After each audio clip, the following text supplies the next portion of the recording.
Let's get into viewers' questions. Doing another deep dive into Cheltenham, days 3 and 4. In terms of placing bets, selection-wise, how would you approach the festival? Win or lose, there's still 3 more days to go. Ryanair Chase, Stayers Hurdle, Pertemps Handicap Hurdle, Festival Plate Handicap Chase, JCB Triumph Hurdle, Bartlett Novices Hurdle. the big one then, the Gold Cup, St James's Place Hunters Chase. When do we start thinking about the ground? Position, Andy Power at the last flies down. Andy Power has gone but in front of the last left. Melody Light The first time, they're running up towards the finish, and he's mistaken the winning post. He's mistaken the winning post completely, Roger Lockwood, and Hoyt From Archibald, Hardy is the defensive title. From Archibald, who's flattened out in second.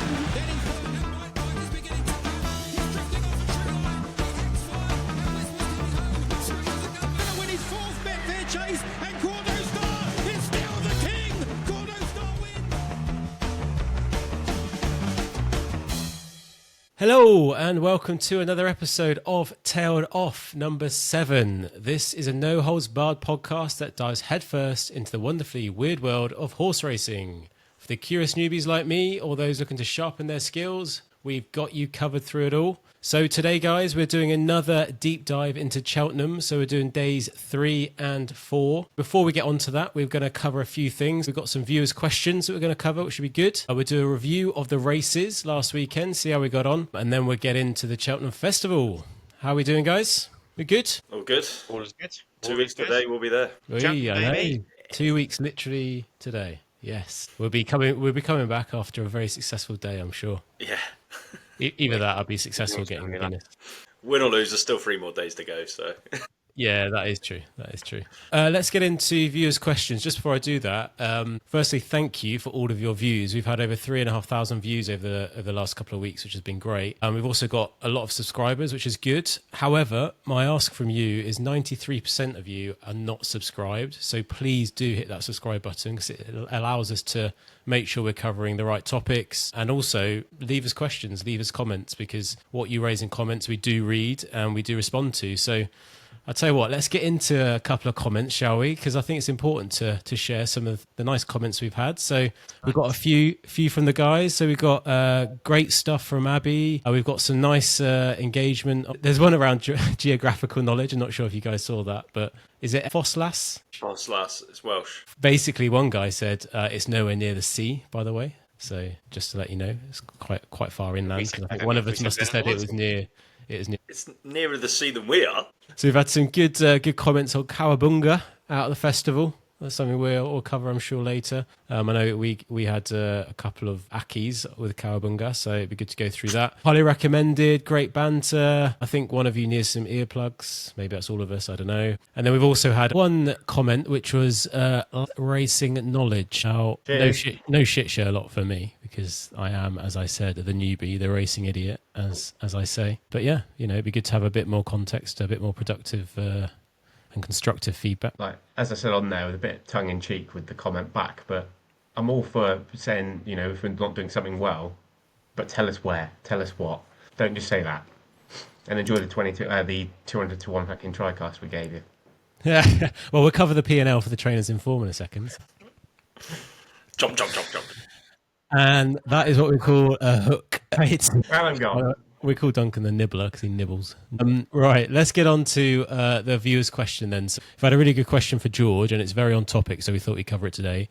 So guys, in terms of placing bets, selection-wise, how would you approach the festival, the Cheltenham Festival? Would you just be laying singles on each horse and taking it race by race, or do you go for double, trebles, and accumulator bets? So maybe if I start with you, El, how would you go about it? Yeah, it's probably a bit of a combination. If I'm honest, just one point of correction, just so we're clear what we're talking about. Laying is obviously when you go on the exchanges like Betfair Exchange and you basically become the bookie and back a horse to lose. So you lay. That's what's called laying. So I know that terminology is often confused with kind of backing horses, but I assume what George is on about is actually kind of what backing, would we be backing.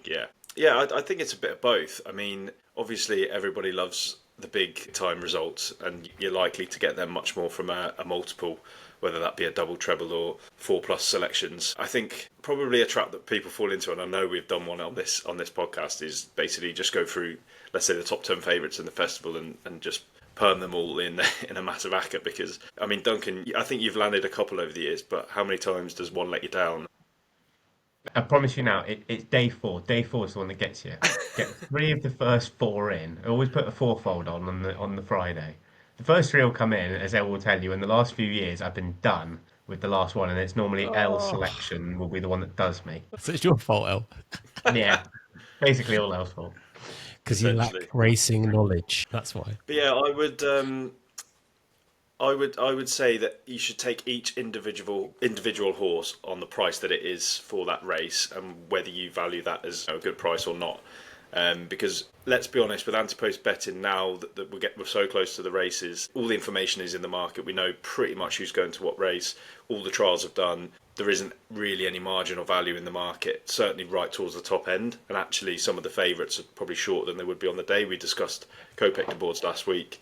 You know, he's likely to be odds against slightly for the day itself, but he's odds on at the minute. So if you were putting that one and another odds on and you're multiplying them together, you're actually multiplying bad value against bad value. So from a pure price perspective, it's probably not worth doing that at this stage. If you were really optimistic and were doing them in November and you're sitting on horses that are going to be favourite for the races, then obviously that's works in your favour. So yeah, take each individual price on its own merits. And yeah, I would just say from an anti-post perspective, it's probably a time now where we just sort of wait closer to the time when we got the declarations, and then you can probably start multiplying them once you know what's running. Yeah, nice. And the decks are out when? Usually, 3 or 4 days before? Yeah, so they thankfully moved to 48-hour declarations a few years ago. It used to be 24 hours. So you'd literally be starting the Tuesday, and then you'd know who's running Wednesday, whether you're kind of at the racecourse on Already the Tuesday. there. So, yeah, so at least on Sunday we get Tuesdays, and then on Monday we get Wednesdays. So before we start, we get at least the first 2 days locked and loaded. Yeah. Which is helpful. Nice. And Duncan, did you add anything onto that? Oh, says is absolutely right. I mean, I think I'm trying to think what the actual phrase is, but it's basically singles make you profit. So I think not mug punters, but maybe people who don't punt often, and like Al said, they kind of want the big payout. They see all these massive numbers on screen and think, oh my god, I could win £1 million here or 100 grand, whatever it is. There would be the kind of people that are bookies' wet dream, basically. You know, if they're just putting those kinds of bets on, the chances of them coming in are so small, the bookies will just take their money all day long. But if you put individual bets on each of them first, depending on prices, you're more likely to be in profit in the long term. So always bet singles for long-term profit. Your accas and fourfolds, threefolds, whatever it is, they're your kind of ones for a nice, a rainy day kind of fund. Have a bit of a laugh with, but don't expect to go out and win every time that they come in. When it comes to accas, though, especially with the festival, like Al said, you've got in the main big races that are out there, you've got some really short price favourites in there, and ones we've kind of put up as our fancies for this, and the Muggy Accas we've done. I don't think I'd have a single on some of those ones at short prices unless they kind of moved out to a more a decent price, like an even money kind of price, because some of them are odds on. So you then I might get to a point where I'll put 2 of them into a double to pay for, because I'm confident on them, to pay for at least an even money or more than an even money. But it's not always the best way of doing it. I would definitely say singles are the way forward before anything else. I just thought of, probably to help that question around multiples, is that I think the bookies over the years have come up with ways to market the multiples, because they're probably a bit confusing to the once a year, twice a year punter, and they'll have things like patents, lucky fins, lucky 69, and it's not lucky 69. As you go up the selections, they kind of lucky. I can't remember what the next one up. I don't do them, that's why I don't know them. Lucky. What's the next one up from lucky 15? 31. Lucky. Right. Okay. So those sorts of bets. Basically, you put it to whatever your stake is goes on all the permutations. So it does this, like, let's say it was to £1. You do £1 singles, £1 doubles, £1 trebles, and depending on how many permutations you've got. Whereas I would just say, if you fancy doing something like that, just make your own. It's quite easy on the online apps now. Have your singles as your stake, as Duncan said. That's how you're going to make your money, because all you need is one to win to cover your bet. Then I would just gradually reduce your stake as you go up the multiples. So for a double, maybe half it, treble, a third of it, and then for whatever it is, a fourfold or fivefold. Have something to just basically is called a cover bet. So just in case you strike gold, you've got it. Yeah. But you don't need to have your top stake across all the divisions of the multiple, because that makes it quite an expensive bet. And then if a couple go down, you've got nothing to show for it. So that's my other bit of advice on that. The other point that wanted to add to this that George has mentioned, because obviously there are a lot of people that go on the actual physical days there, but most people will be betting online. For us who are going, this is potentially one of the only festivals, well, and one of the only race days. I've started to do this more often now because the terms you will get on course are literally going to be pretty much 3 places, and they're not going to be best odds guaranteed. Everything that the bookies online offer, there is so much more incentive for you to bet online because you will get better place odds, like for certain races, like, you know, you'll probably get, depending on how many runners there are in the first, you might get 4 places. On course, you're probably only going to get 3. They'll have, like, for example, Bet365 or Ladbrokes, companies like that, they do so best odds guaranteed on the day of the races. So if you back a horse at a price and actually it drifts and goes off at a bigger price, you will get that price when the SP comes in, if that's what it comes in at. You don't get that if you go to a bookie. So if you go to a bookie on course, bet at 4-1, it goes off 5-1. You're not going to go back there and say, "Can I have the 5-1 then, please?" I'll just tell you to bugger off. So it's probably one of the only times I don't think I'm going to back much on course at the festival. I think most of my betting is going to be done online. And I'd also say just have fun. You know, like for most of us, it's not a living, and also do it responsibly. Gamble is gambling, unfortunately, but do it responsibly, and you know, do whatever you can afford to lose, which is the main thing. So, Number 1 rule. yeah. Number 1 rule. Let's get on to last week's races. So we had a few going on in Kempton mainly, so we'll cover those on Saturday. We had the 225 at Kempton. How did we get on? Yeah, this was the Adonis juvenile hurdle, which is sort of the last chance for the juveniles before the big race in a couple of weeks, the Triumph. I said last week I really didn't fancy this Mondo man. Sorry, he pulled his way out of contention at Ascot behind Lou Lambert and pretty much did the same thing here. To be honest, he was absolutely keen, gave himself no chance, but I think he actually did quite well to stay on to finish as close as he did in third. I actually quite fancied OPEC. I thought the flatter track and nicer ground would have suited her better, and she sort of looked all right turning in, but then made a blunder 2 out and cut out. And then fair play to the winner, Mambo number 5. He would have been the outsider of the whole field, but for the Nicholas horses drifting to a point bigger than his. But he was basically the rag of the field, so bit of a shock with the result. He pulled up on his British debut at Cheltenham over hurdles. Obviously, he's improved markedly since then to go and win this, and he did it pretty nicely. His jumping was a bit sticky to start with. It definitely improved, and I think he could be one for the Fred Winter. But listening to the trainer the other day, he's a big 17 hands horse. He's going to be a chaser in the future, so you know, maybe a Fred Winter might come a bit too soon for him in his career, but bit of a shock in the results, but could be a nice horse longer term. That was quite a shock. Duncan, you had the same to say? Yeah, so I mean, Mondo man was disappointing. I did have him anti-post for the Triumph. Thank God I cashed out before the race went off, so I got my stake back. I didn't lose anything on it because, as Al said, just too keen. I'm surprised he managed to stay on to finish third, in all honesty. So yeah, I don't imagine he's gone. I think he's 40-1 now for the Triumph. I don't even think he'll go to the Triumph just because there is literally no point. Just the horse just isn't good enough, unfortunately. So yeah, a bit of a disappointing one there, but yeah, no money lost on the day because I didn't back it because it was too short. Actually made my tenner back that I put on for the anti-post. Yeah, lucky. Good day out. Let's get on to Kempton again then. 3 o'clock. Duncan.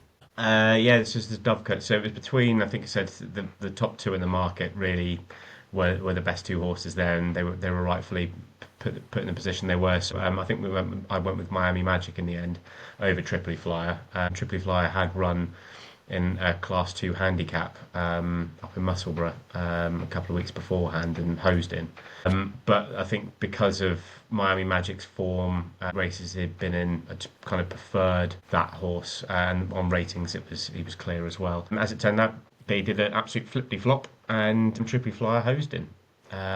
So it was Tripoli Flyer and then into Miami Magic. So yeah, we got that one wrong, but the market had it spot on in terms of the order of them. So fair play. I think he's still going to. I think he's still entered in the Supreme. I don't still see him making a dent into that, but fair play to the horse. Did it very, very well, very convincing. Good. Elle, did you have anything to add? Yeah, no, me and Duncan were really sweet on Miami Magic. We thought he was probably one of the better bets of the day, around 2-1. And just like the first race we covered, this horse turned in looking like the winner, and then Tripoli Fly just comes and out jumps him 2 out and sort of scoots clear.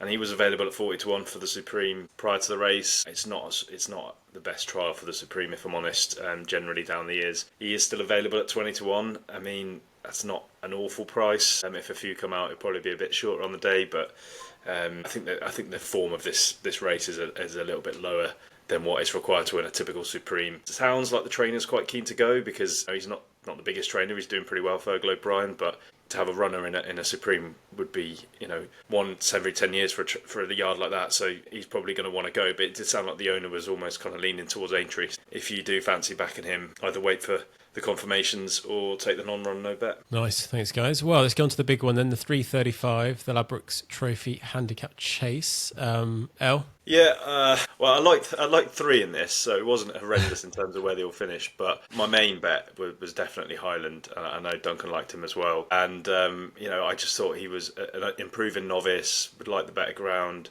would probably be nice and prominent and jump out in the front. And he did start the race towards the front, but very quickly just started getting shuffled further back. And I started to think, and he wasn't jumping brilliantly either. And I just thought, what's going on here? And with the circuit to go, he's pretty much stone last, to be honest. I'm not sure we can blame Nico for this one as much as I might try to. Then when and Duncan will talk about the winner, but when the winner goes and kicks clear, you just see Highland is actually starting to make ground all the while, but he's just got a massive bridge to gap, and he's just never going to get there. So it was a little bit disappointing. I think there's definitely races in Highland. He is still entered in the Grand National, so that is a race that he could end up being aimed for. But he did nick second, and I did say that I'd fancy Our Power to hit the frame. He was last year's winner off a similar mark, and he did that and got third. So it wasn't a disastrous punting race, but a little bit disappointed with Highland. Couldn't do better than he did. So you think maybe a jockey mistake there? No, I'll let Nico have a day off. He gets battered every week in this podcast. I think the horse just let himself down a little bit. Maybe he's a horse that prefers more galloping, stiffer track. Basically, all of Henderson's horses seem to love Kempton. He seems to send a lot of horses there. So you just expect them to handle it well, but he just seemed to be outpaced out of his ground, and then when the race fell apart, then he started to have the stamina to kick back in and get closer. But yeah, he would have been a horse for Cheltenham, but I can't see him running there now, having run here. So I think they'll probably wait for Aintree. Okay.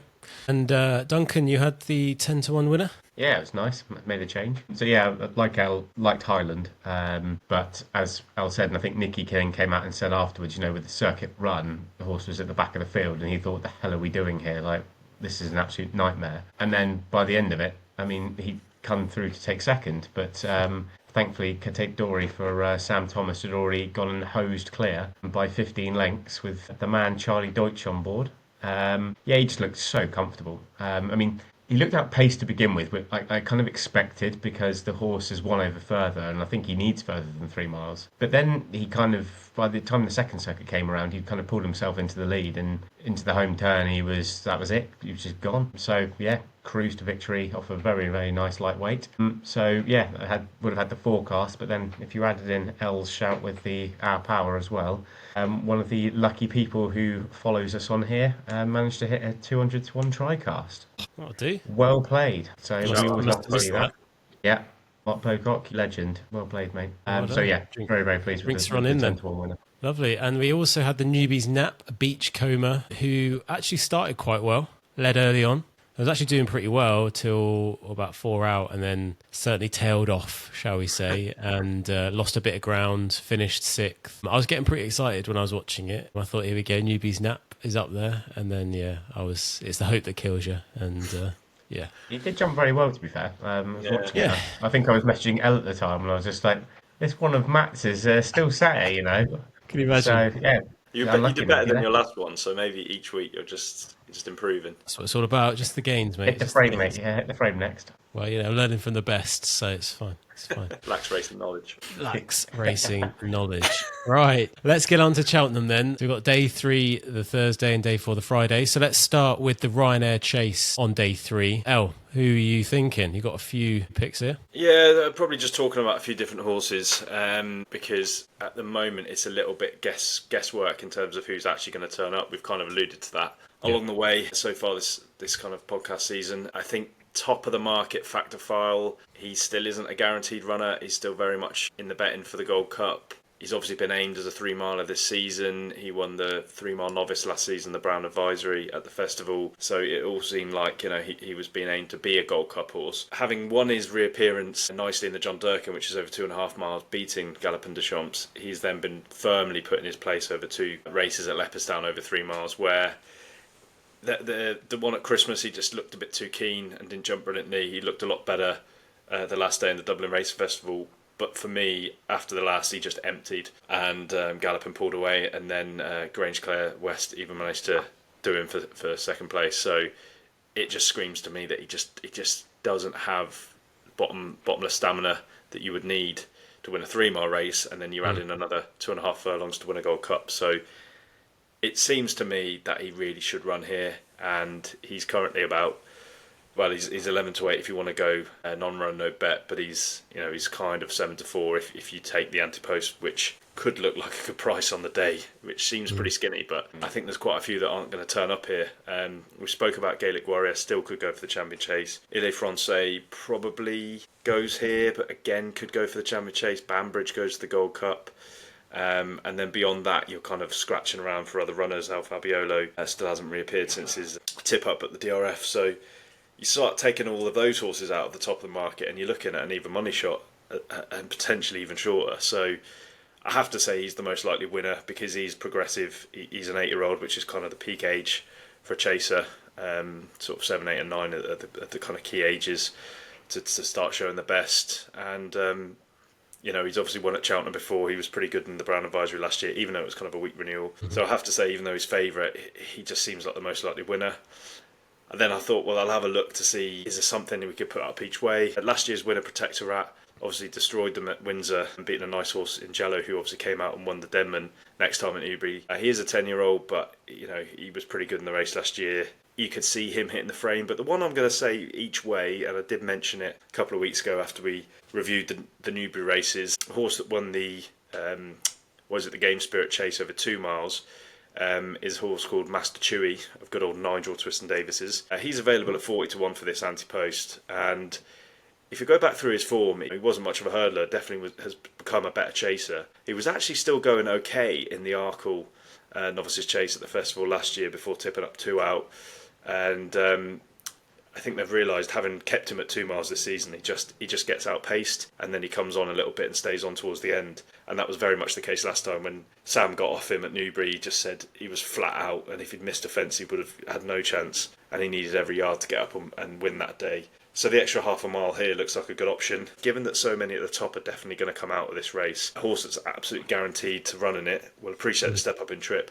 Has a few pounds to find, but that could make the difference. I wouldn't put you off Master Chewy, 40 to 1 each way. Yeah, lovely. And sorry, how long is the distance of the Ryanair Chase? What was it? This is 2.5 miles. 2.5, okay. So for anyone that doesn't know, so this race was only invented when they turned Cheltenham from 3 days into 4 days, and people of my dad's generation are still haven't gotten over it, because it was in its purest form as 3 days. You had much less racing and much more kind of quality. When they obviously fatted it out to 4 days, they needed to fill some gaps, and you've got the Champion Chase, which is 2 miles, the Gold Cup, which is 3 miles too, and they decided that there was an opportunity to squeeze a race at championship level in between. But what you get is this situation here, where you go down the top sort of 7 or 8 in the betting, and you go, well, a few of them could drop down to the Champion Chase, a few of them could step up to the Gold Cup, and whatever's left is kind of horses that are just taking the easy option. So it's a bit unsatisfactory, really, and I kind of wish it didn't exist at the festival, sadly. Okay, interesting. Duncan, see you got Factor File as well? Yeah, Factor File, I think it'd be, as El said, I don't think the Gold Cup is the right race. I just think distance-wise, the horse just doesn't stay, and he's proven 2.5 miles would be, I think, ideal, especially with, if he can just about get 3 miles, 2.5 mile up with the Cheltenham Hill, I think is a great little stamina test for him. So, the price is there, and as Al said, with the horses that are still in there but may disappear from the market, like Banbridge and potentially Ile Francais, etc., I could see him going off odds on if they do decide to send him here. I think JP might really want to send him to the Gold Cup to have one last crack at Galopin, but I think personally that would be the wrong decision. If he wants a good opportunity to win a race, this is the ideal shout for him. Yeah, okay. But again, I feel like I've certainly been putting up favourites from these. So I did have a look at the each way options as well, and this one is roguish, but I mean not necessarily for me. It's a bit of a stalwart of at the Cheltenham Festival, and Envoy Allen, who's 11 years old now. But his festival record is unbelievable. So his form figures at the festival are 1-1, fall, 3-1-2. So he's a 20 or 25 to 1 shot at the moment for this non-runner, no bet. And I think that, still that reads fantastically well for a horse that could well hit the frame. He lost out by 4 lengths, I think, last year to Protectorat, who won. You could still see him finishing in the frame quite comfortably. I think even at 11 years old, he won a Grade 1 late last year anyway. So I think he's still clearly got the ability there. And he'll have been trained with this, obviously, in mind again. Yeah. So, yeah, I think at 20s, a non-runner, no bet is a good bet. Worth an outside bet, yep. Shout out to Toby, who thinks Envoy Allen is a myth. And what has he won? 3 races at the Cheltenham Festival. He's a multiple Grade 1 winner. If that's a myth, then God knows. Toby, the elusive Toby that he's yet to come on the podcast. Right, let's get on to Stayers Hurdle then. Elliot, what are we saying in this race? Yeah, I feel like there's a few uninspiring races this year at the festival. You're really making me excited, mate, I tell you. Yeah, it's going to say so it's the people. Call a spade a spade. You've kind of just got one at the top and then nothing. Then it seems like I do agree. This Wednesday, the Thursday, I think is probably one of the worst days of the lot. But just because it's like you say, the top championship race really isn't a championship race. Yeah, but you've got the Ryanair, which shouldn't be a championship race. I mean, it's not really, and then you've got the Stayers, which is kind of the weakest of all the divisions. But sometimes you can have a good Stayers because it's kind of just an average bunch, but it's competitive. Whereas this year you've got last year's winner Tiapu, and I'm thinking, well, I've never really warmed to the horse, never really liked him. He's always very lightly raced, so they've kind of figured out that the way to get the best out of him is just to not race him very much and save him for the big days. And he kind of pops up early season and then gets put away for the whole autumn and winter time, and then he's saved for the spring. But kind of if you look at his form really since he stepped up to 3 miles 2 years ago, he was favourite for this race and probably should have won it.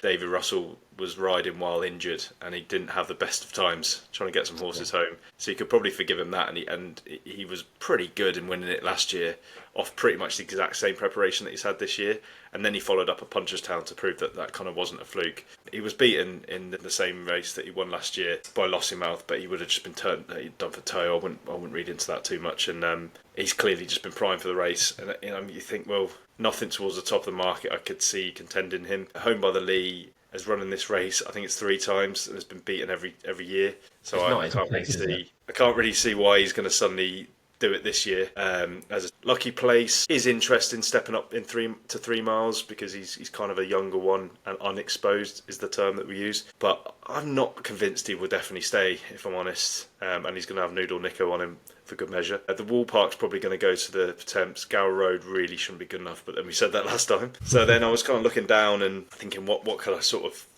put up each way? Because I don't want to, I say to Apu will probably go and win it. But one I landed on each way was just one that I hadn't really looked at much before. He's only a 5-year-old, which is almost unheard of for a championship race because they tend to be only novices at 5, let alone running in Grade 1 open races. But Rocky's Diamond is currently 16 to 1. Non-run, no bet. I think you can get 20s if you go anti-post. But he's quite an improver. I mean, basically the only reason why he's running in an open company is because towards the back end of his 4-year-old season he won a maiden hurdle, so that means he kind of lost his novice status. Right. He then reappeared in the autumn and won a 3-mile handicap hurdle pretty nicely, and then actually massively outrun his 66 to 1 odds when he ran in the 3-mile Savills hurdle, which is kind of a Grade 1 3-mile hurdle at Leopardstown over Christmas, and he was actually kind of denied a clear run coming towards the last, and Home by the Lead did win that quite comfortably. But then he came back out and proved that wasn't a one-off and won the Grade 2 Galmoy hurdle, and he won it pretty nicely at Gowran Park in January. And I think around 16-20 to 1. He's a 5-year-old, he's untapped potential. I mean, Cheltenham will be another kettle of fish altogether, but yeah. I wouldn't put worth an outsider though. Worth an outsider. Duncan, what have you got in this one? Boring again, unfortunately. Boring. It is. Tiapu is the most obvious one there. Yeah. By far the classiest horse that is entered in the race. Did make a note of Lucky Place. I just thought he was interesting. Stepping up in trip. I mean, he came 4th in the Coral Cup last year. I think the step up in trip could actually suit. So I don't necessarily the step up in trip is a bad thing. Nico de Boinville on board potentially could be. Hopefully not, but we'll see. This is in a skinny enough price for me as it is. So then I was That looking again no elsewhere. one, no bet, Duncan, those eight. Yeah, yeah. And then the other one I looked at again further down was Langadan. Now, we know that this horse was kind of messed around with for 2 years previous at the Coral Cup and has won both times off a mark of 141. He now no longer gets that. He's now running off a mark of 160. He's entered into the 158. Coral Cup. But I think at that weight, I think he'll be carrying top weight. I don't think he can really go there and do that again, carrying another 14 pounds than he did last year. So I think he was also then entered into this, into the stayers. So it'll be a step up and trip for him. But I think he does have the class to kind of do well or be competitive. I can't tell. Well, if you give me 1 second, I'll tell you what I can see from the price. You get back to us on that one. 20 to 1. So I've just had a quick scan. Nice. So I think that's a decent price for Langadan at 20s for the stayers. But just make sure you go non-run and no bet in case for some reason they do send him down the Coral Cup route. So I'm on him at 25s, I think. What a star! kept that quiet. Tiapu's obviously the fav, Never and then you've got a couple of outsiders. So there you go. Okay. Let's get on to the Pertemps handicap hurdle. Duncan, should we start with you? I had a quick gander through this one this evening, and I actually can't believe I'm going to say this because we've been slating Paul Nicholls on this probably since the day we started the podcast, and I've actually had a look through, and I've actually picked out his runner Henry II, which I never thought I would be doing, but he's got a very similar profile. So he had a horse that won this last year called Montmoral off a I think it was mark of 138. And Henry II is in this at 134. He won his Pertemps qualifier at Sandown.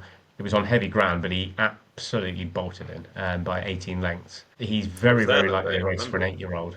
Say again? I was there. I remember it. Yeah, I mean, there you go. But yeah, I mean, off of I think 10 stone 10, he'll be carrying off a rating of 134, which is very similar to how they did with Montmoral last year. I just think he's really lightly raced as well. So very unexposed at the trip. So I think he could be a decent little bet. I think he was 16 to 1, non-runner, no bet. That would be my selection thus far for the Pertemps. Not a favourite. What would you say, Elliot? I say well done, Butters. There, it's nice to see some variants. There we go. Got to be done. I've actually probably swapped places with Duncan because I've gone to the top of the market. But this is a horse that I had in mind for this race long before he was kind of, what is he, second favourite at the minute? A horse called Jericho de Repine. Also, we must say that JP McManus has got this festival on absolute strings because he's got pretty much the favourites for half the races, I think, at the minute, the way it's going. He's also got the actual favourite for this, the Wall Park, trained by Gordon Elliott. But I think Jericho de Repine, it wouldn't be really like Hendo to be kind of sneaking around and doing handicap plots and stuff. But he has won this race before, and he's won a fair few Coral Cups, so he knows what it takes to get one lined up for a handicap. And especially if they're owned by JP McManus, you kind of get a bit of a steer from above on what to do with certain horses. He was an interesting horse. Last season he was quite a good novice. He won the Grade 2 novice trial at Donny. I always forget what that... Oh, the River Don. And then was going to the festival. And I actually quite fancied him for the festival. But little did we know going into last year's festival that Henderson's horses were basically falling. The wheels were falling off left, right and centre. So this, he ran in the Supreme but had no chance. And then, things have obviously gone a lot better for Henderson since then. And he was supposed to be a chaser this season. But he made a right mockery of his chasing debut at Sandown. He actually delayed the race by 10 minutes because they had to resaddle him. They couldn't get the saddle back on him. He was playing the Mickey, basically. Oh, right. Then ballooned a couple of fences, and Nico ended up pulling him up in the end. And so the whole chasing plan was shelved, and he was sent back over hurdles. But because he'd been a 2-miler, they started off in a race like the Jerry Fielden, which is a really good handicap 2-mile handicap hurdle over at Newbury. But really, he started to be quite obvious that he probably wanted to step up in trip. He had a little break around Christmas and then came back to the key thing for the Pertemps, we probably should mention, is that it's the only race really at Cheltenham which is a kind of a series where you have qualification races throughout the season. And going a long way back, this race, you used to just have to enter into one of the qualification races, and that counted as a qualification. Right. Then they said that was a little bit too loose because all sorts of skullduggery was going on. And then they said, no, okay, you have to finish in the top 6 in one of these races. But bear in mind the distance in any given race between 1st and 6th is quite a long way. Yeah. So you would basically see the weirdest thing ever, which was a race for 6th. Because if you were 7th, you couldn't get in, but you didn't want to be too close. So it was kind of everybody just sort of shuffling around for 6th, and it kind of made it, again, a bit of a mockery. So then they were like, no, this year, I think, is it the first year or was it maybe last year? Sorry? It's the first Yeah, four no, now, but I'm isn't it? saying when did that come in? Was that Oh, this right, okay. I think was it this year? I'm Could pretty have sure been it's this year, but they've made it the first four now. So basically, in all these qualification races, and they start in kind of late October all the way through to we just had a couple last weekend. You have to finish in the first four of them, otherwise you don't get into this race. So it makes it a little bit kind of quirky, and because of that, Jericho de Repene ran in a qualifier at Exeter. Around February time, Nico was thinking, yeah, I don't want to get there too soon, chilling away. And then there was actually a bit of, so there's some horses that don't want to be kind of, I just want to finish fourth and I'll take that and go goodbye. They actually need to win or do well to go up in the handicap to even have a chance of getting into the weights for the race. Right. So then there was a bit of a scramble on, and then Nico got a bit busy on him, popped the last, and then realised he was going to finish third or fourth, and then was so easy on him. And it was his first go over 3 miles, and I'm pretty sweet on this horse. He's qualified for the race. The good thing is the weights came out today, so that we can see that he's number 15 on the list. 11, isn't he? So he's definitely going to get a run off a mark of 135, and as Duncan said, 10 stone 11. He's 7-1 currently. I wouldn't put you off that. I can see him being 7-2, 4-1 on the day. And I am quite sweet on him. Yeah, nice. So it's like multiple cherries on this one. Yeah, this must be a 5 cherry. You can't have 5 cherries in the Pertemps. That is mental. Nonsense. Of course you can. All right, 4.9. Yeah, 4.9. 4.9 cherries. We've never had a 0.9 cherry before. Right. Let's get on to the last one then on Thursday. So the Festival Plate Handicap Chase. Elliot, you have a few notes? Yeah, the Nichols fever's catching because I've gone for a Paul Nichols horse. You go back on all your principles, guys. I know. It's like a reckoning. You've got to be objective. You can't be emotional in this great game. Yeah, to be honest, I was watching. So I've told you last week that they're doing like stable tours at the minute. All the press are going to all the yards, and Nichols was on Twitter, and I thought I'll watch this for a bit of banter, see what he's talking about. And he mentioned also, I thought, okay, that's a fair point. I hadn't really considered that because I just assumed he might have been going for one of the grade ones. And there's a horse in this. So this is a 2.5 mile handicap chase, and on the Thursday. And he mentioned a horse called Ginny's Destiny, which I have to say has been, he's not had the best of seasons, but he was a really decent horse last season. He was really progressive and went really close to winning at the festival last season, finishing second in the Turners, which doesn't exist anymore, to Grey Dawning, and then was second in another Grade 1 at Aintree. And then you think coming into this season, okay, he's going to be one of the ones to follow in these big races, but things just haven't gone to plan for him, and he hasn't really looked the same horse. But as a result, his handicap mark has dropped £6 since the start of the season. And he's won at Cheltenham before in a novices handicap last January on Trials Day, off a mark just £2 lower than what he's going to run off on the Thursday at Cheltenham. So he's going to run off 149. And Nichols was so sweet on him, saying that he's really turned a corner. And, if he gets a bit of better ground, which you kind of hope we would get by the time we get to Cheltenham. I just think at 25-1, he's definitely obviously going to get in the race. He likes the course. You have got to get over his poor season so far, but he's now in a race where he has much more of a chance to do his best. So yeah, 25-1. Nichols' comments, Al. Weirdly, his Cheltenham group just kind of popped up on the phone, so I thought, I'll have a read of this and see what he says about Ginny's Destiny. And he said after last year's, Cheltenham finishing second in the Turners and then going on to the Aintree, he's like, it took him so long to kind of get him back to where he was, but he's now said he's coming back to himself, and I'm very happy with where he is now. I mean, they all say that. They could be a good bet there, Al. They all say that. They're all the same. Load the cannons is what I just heard. Load the cannons. 5 cherries deep as well. 5 cherries. Right. Okay. So that's been Thursday then. So let's get on to the last day 4 on Friday, 14th of March. So JCB Triumph Hurdle. Duncan, should we start with you? Yeah, this is the one I think I've been banging on about for so long. Banging on about. Podcast. Just every time there seems to be a race that's been leading to this. It's been leading to this moment. Yeah, exactly. But yeah, we've got the top 2 in the market with East India Dock and Lulamba. Lulamba was clear favourite a couple of weeks ago, but then Lulamba was entered to go to the Adonis at the weekend, but then was pulled out by Hendo the day before. Whether or not that's contributed to the slight drift in the market now for the horse, I don't know. But it's good to see that you've got kind of two favourites there now, at 2-1 apiece, which is good. I'm not backing either one of them at this stage. The one I have backed anti-post was Hello Neighbour, which is Gavin Cromwell's horse. So it's run twice, won twice. I'm on at 12's anti-post. I think it's now best price maybe 11-2.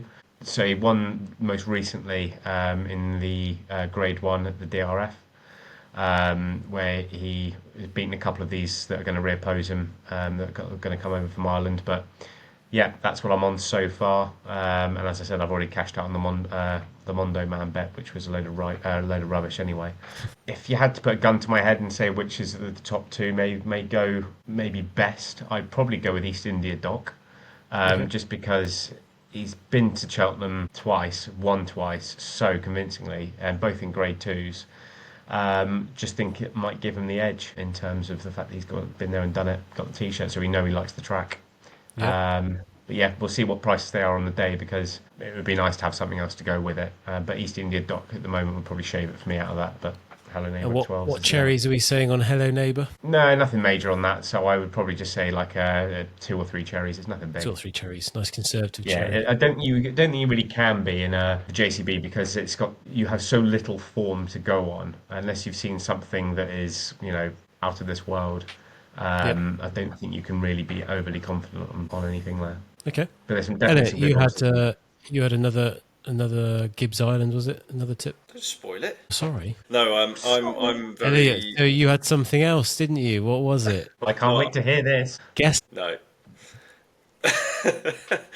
I also like East India Doc. I think it's unusual to have the British horses towards the top of the market for this race. It's a race that the Irish have dominated in recent seasons. I have to say that Hello Neighbour, yeah, fair enough, deserves to be a single figure price, but I just think that we've seen nothing come out of Ireland this season, which is quite unusual. And I must admit, I really thought everyone would have jumped on the Lalamba wagon a bit more. I do wonder whether Mando Man's sort of poor performance at the weekend has let the form down.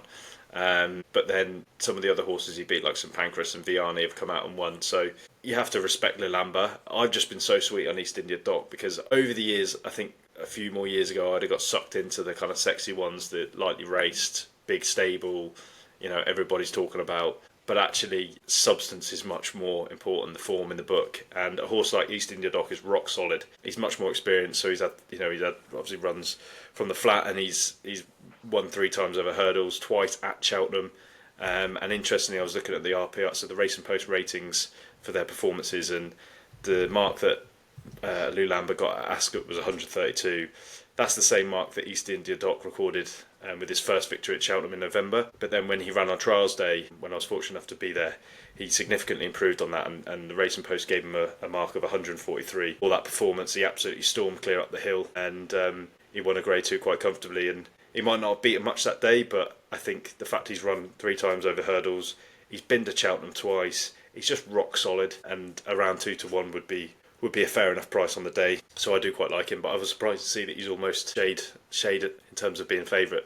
I thought everyone would pile in on Lulamba. So if you can get around 2 to 1 on the day, I'd be pretty happy with that. But yes, as you said, I thought, let me see if I can find something other than the obvious ones each way. And that actually is one I've actually backed myself today, because I quite liked Gibbs Island, trained by Tom Lacey. He's an interesting one. He has had a lot of runs on the flat, which you start to worry about, because if they've been running a lot as a 2-year-old and 3-year-old, have they potentially hit their peak too early in their career? But he seems to have been transformed, turning to hurdles. It wasn't a bad flat horse. He was trained in Ireland, and he was rated 84, which is a fairly decent level. And he just ran in quite an ordinary juvenile hurdle up at Sedgefield in January, but managed to beat an odds-on shot that day called Surrey Bell, who then went out and won his next 2 starts. And he then went into a Class 2 race at Haydock called the Victor Lodorian, which is always a fairly decent trial for the Triumph, the Saturday before last. And he just jumped and travelled all over them, and he won pretty comfortably. So I was thinking, there isn't much else at the top of the market that I like, and a sort of 16, 20 to 1 is another each way bet worth a swing. Nice little outsider. Thanks, Al. Sorry for ruining the surprise. Right, let's get on to the next one then. Albert Bartlett. What's that? Elliot, should we start with you? Can you tell me what it is then? Tell you what it is then. Albert Bartlett. What kind of vegetable? What do you mean? They're a famous brand of something. What, Albert Bartlett? Yeah. You'd have them on your roast dinner. You say vegetable? Yeah. Broccoli? Carrot? Keep pressing and guessing. Roast potatoes, mate. That's what I was trying to lead you towards. Potatoes? Spuds, yeah. Mate, I only know Aunt Bessie's. Frozen. It would not work well, would it, if this was called Aunt Bessie's? My wife is very lucky when I do the roast dinner, right? Let's get into it then.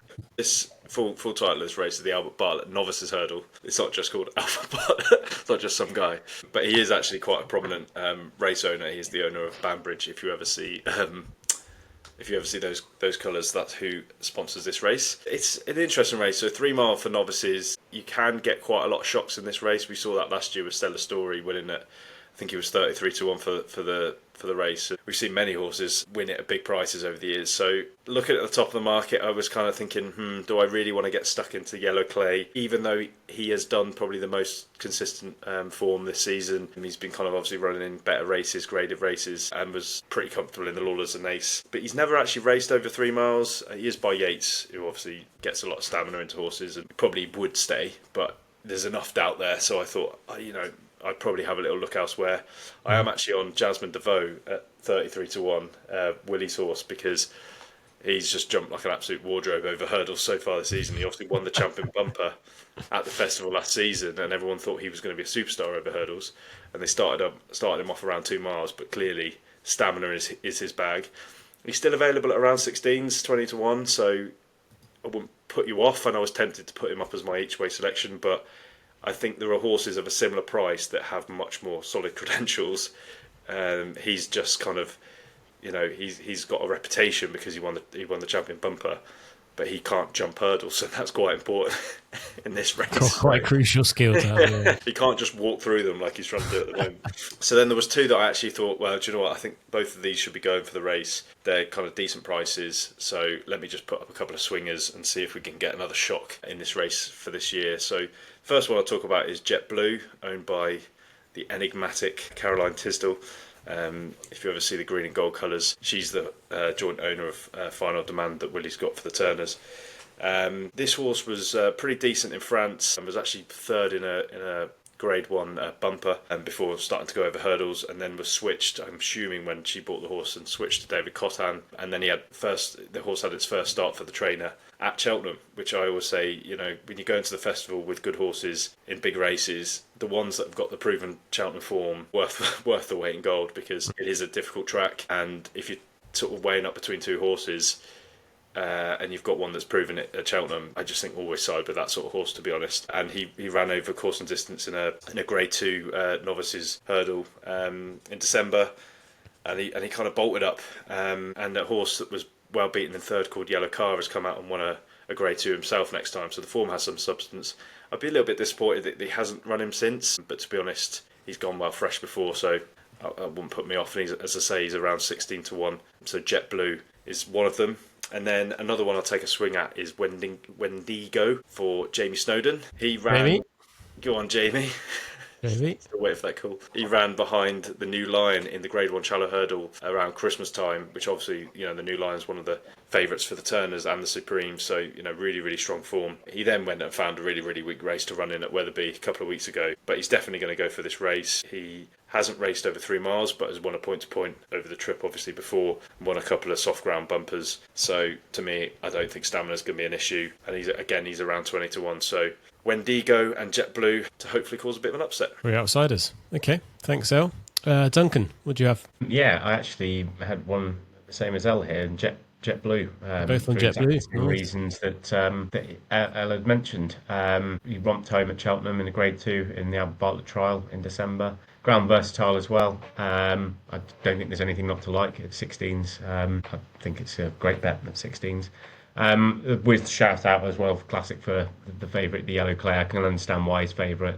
He's stepping up. Hasn't stepped up to 3 miles before, but I don't see that being any kind of an issue, as El mentioned, because he's from Cy Yates, who won the Ascot Gold Cup over 2 mile 4 on the flat. So if this horse doesn't get 3 miles, there's something going wrong. But I think it appears that this is he's kind of double entered, but I think this is the preferred option for him. I think it's between that and the Turners. I think he'll run here. Say again? He'll run here. Yeah. It's the easier option. Yeah, I think from what I've read from Gordon, is most likely that he'll run at this one. So I completely see why. I think he's a very, very, very, very good looking horse, especially the way he won last time out on ground that I think they were pretty concerned about being quite ropey, but it's proven again that he's quite versatile. I mean, it said it was soft ground, but it looked borderline heavy when he last was turned out. So Yeah, I think he's a worthwhile favourite, but at the prices, I would definitely chance on JetBlue. Awesome. Good. Thanks, Duncan. Right, the big one then, the Gold Cup. So this is the main one, is it? The whole week? Yeah, I'd say this is the main one of the whole season. Yeah. The whole season. Forget the Grand National, forget What's everything bigger? else. What's bigger than this or the Grand National? This. Yes. It depends. If you're a racing fan and purist, this is the number one race. Guilty. If you are just kind of, well, if you were to say what's the most well-known race, or the most popular, you'd say the Grand National. Grand National, yeah. But yeah, that isn't even worth talking about these days. All about the Gold Cup. But we'll talk about it, won't we, on a special? When we get there, yeah, we'll have something to talk about.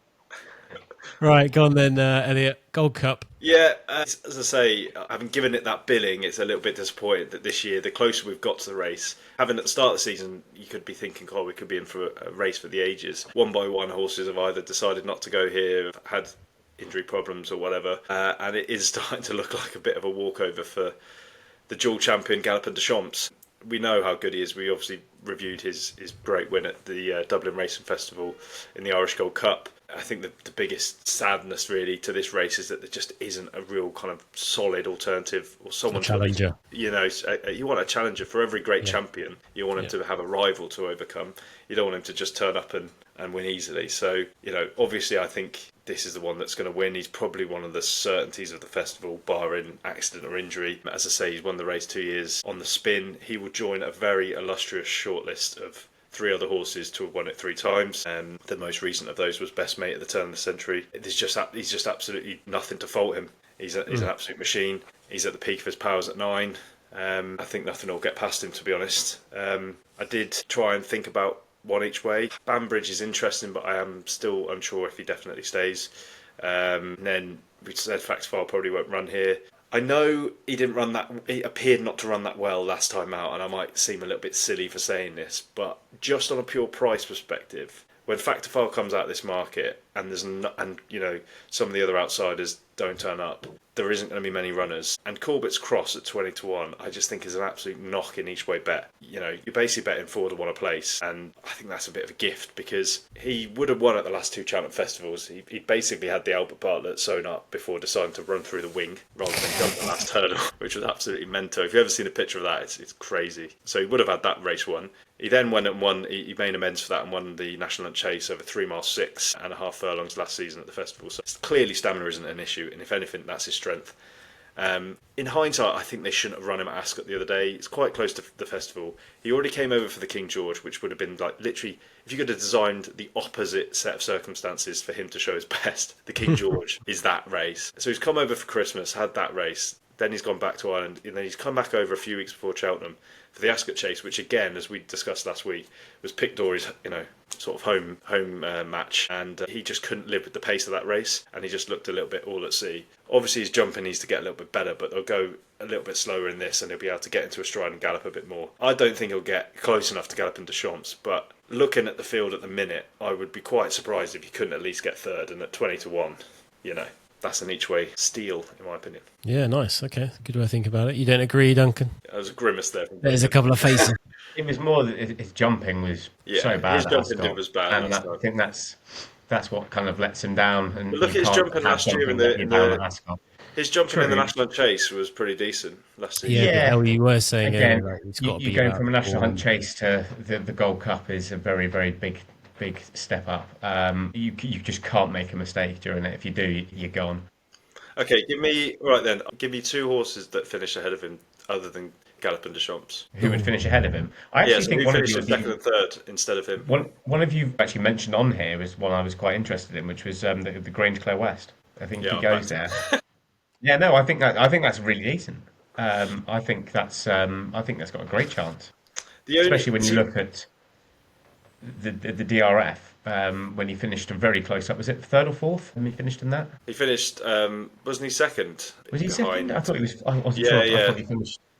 I just said that earlier. Yeah. Yeah, I think that horse got a great chance. I think at the price. Yeah. The only reason why, so I was looking earlier and I was thinking, right, I want to put one up each way. I've already backed Grange Clare West. That's the one I should talk about. But he's a lightly raced, fragile horse, never been to Cheltenham. Corbett's Cross has got the Cheltenham form in the book, and that was it. He's battle hardened. I'll give you that. But I'm talking about in terms of yes, he could finish in the frame, but would he come close to trying and win it? No, I don't think. I think we've all said that. But yeah, I mean, your winner is Galloping de Champs all day long. All right. Gold Cup. All cherries on board. All cherries on board. 5 cherries. Okay, let's do the last one then. St James's Place Hunters Chase. Elliot, you had a little nibble. Yeah, this is another one of my sneaky ones. Duncan shaking his head again. I Why is haven't he made shaking my his head? cage yet. Let me make my cage. This is literally no. I don't mind. Just stop watching now. Just stop watching now. I don't mind your choice of what you picked. It's more the fact that you've even gone for this race this early. It's just completely thrown me. As soon as I saw you put up the Hunter Chase, I thought, "Good God, what is going on here?" So I put out the right name for you, Max. I didn't want you to get into trouble, but I will forever call it the Fox Hunters because that's what it is. Okay, Such an anorak. utter woke nonsense. Yeah. But we're not allowed to call it the Fox Hunters anymore. There are no foxes at Cheltenham. Get over it. It's fine. That's just what it's called. So it will forever be known as the Fox Hunters. There was a horse that I can just see him outrunning his odds in this race. So, used to be trained by good old Dan Skelton back in the day. He actually finished third in the 2020 Triumph Hurdle and was a Grade 1 winning hurdler back then, and won a couple of graded races. In fact, he won a Grade 1 over fences.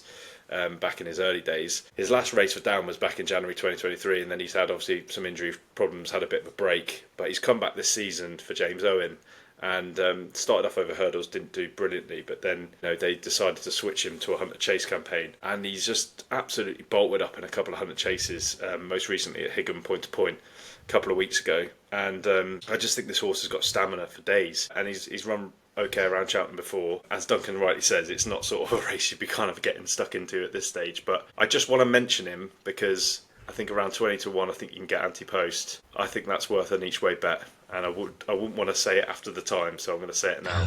All Mankind, Hunter Chase. Yeah, because he'll be like, yeah, I was on that one. Yeah, didn't tell anyone, but I was on it. That's classic L. That all I get now is I'm not allowed to win bets anymore, unless I tell everybody every single bet I'm ever going to have. Correct. So that's what I'm Correct. Agreed. Just one last question before we wrap up then. I was thinking when you were talking about sort of the ground and everything, when do we start thinking about the ground? Now, obviously, it's way too far based on the British weather, can change overnight, but the forecast for next week, I think, is pretty dry. So that's 1 week gone, and then you've got 1 week left. So obviously it could rain a lot, so that might throw out the window. But do we have to think about that as well? Yeah. Yeah, mate, I think it's a really good question. Yeah, I think you probably want to know which horses want extremes, because most horses will go on most ground most of the time, kind of basically. It's not, horses don't just fit into good ground or soft ground completely. It's not just two camps. It's the edge, I guess, you're looking at. It's the edges. So if you know a horse, just as soon as it turns a little bit soft, it just completely underperforms, or vice versa, needs absolute bottomless ground to show its best. And the problem is most of the winter where the races are run is on pretty heavy ground. You can see some turnarounds when horses that really have been waiting all season for the better ground all of a sudden get it at Cheltenham, but tends to be more like the Aintree. Then you need to factor that in. But I would say now's probably, it's worth having a look, but I'd say given how changeable the British weather is, middle of next week, when you start to get to be a week out and we have a bit more confidence in the forecast. The problem is, if there's no rain, they will water. So as a minimum, it'll probably be good. Good to soft. Good to Minimum. soft. Minimum good to soft. Yeah, okay. Because when you're talking last week, so if you haven't seen last week's, go and see it. It's the day 1, day 2. And we talk about the champion hurdle where you're talking about the big 4. So what was that? Lossiemouth, Brightest Days Ahead, Institution Hill, and Burdetts Road? Oh, nearly, mate. State Man. That could be something that makes a difference, right? Oh, 100%. So it's definitely worth factoring in. I wouldn't obsess about it too far out because it could change. Maybe a week out, then start to see where it's heading and go from there. All right. Cool. Thanks, guys. That's a wrap. Thank you for tuning in. Please let us know if there's anything you'd like us to cover, what you're liking, and your constructive comments would be useful. And please subscribe and share these with your friends, your family, and anyone that would like it. Do message us on social media or tailedoffpod@gmail.com. Until next time, have fun, race smart out there, and try not to be tailed off. Cheers, guys. Cheers. Guys. Position, and he powered the last race down, and he powered Bartlett in front of the last left, Melody Light. By the far side, they're running up towards the finish, and he's mistaken the winning post. He's mistaken the winning post completely, Roger Lockwood, and Hoyt. From Archibald, Hardy Eustace defends his title from Hardy.